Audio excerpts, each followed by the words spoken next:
সুধী বন্ধুরা, আজ আমরা ঈশপের একটি ভারী সুন্দর গল্প শুনব। গল্প শুনে ভালো লাগলে অবশ্যই সাবস্ক্রাইব করবেন। এক খামার বাড়ির সামনে একটা ছাগল ঘুমাচ্ছিল। তাকে ওই অবস্থায় দেখে নেকড়ে ছুটে এলো তাকে ধরতে। ছাগলটা তখন জেগে গেছে। নেকড়ে তার গায়ে সবে আক্রমণ করতে যাচ্ছে, এমন সময় সে নেকড়েকে বলল, শোনো, একটা ভালো কথা বলি তোমায়। আমায় এখন আক্রমণ করে তোমার কোনো সুবিধা হবে না। আমি এখন রোগা, পেটে কিছুই পড়েনি। মালিকের বাড়িতে আজ একটা ভোজ হবে। সেই ভোজের খাবার খেয়ে আমি দিব্যি মোটাসোটা হব। তখন এসে আমায় খেতে তুমি মজা পাবে।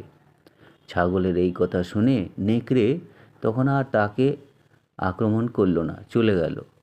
পরে ছাগলের ভোজের খাওয়া হয়ে গেছে মনে করে আবার সে যখন ফিরে এলো তখন দেখে ছাগলটা বাড়ির ছাদের উপর ঘুমোচ্ছে।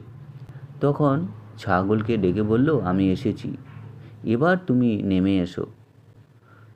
আমাদের তো আগেই কথা হয়ে গিয়েছে।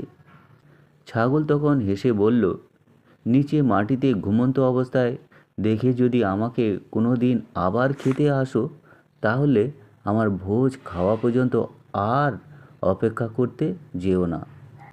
বিজ্ঞ লোকেরা বিপদে পড়ে কোনো রকমে, তা থেকে যদি একবার মুক্তি পায় তাহলে এই রকম বিপদে আবার যাতে না পড়ে সেই জন্য তারা সাবধান হয়।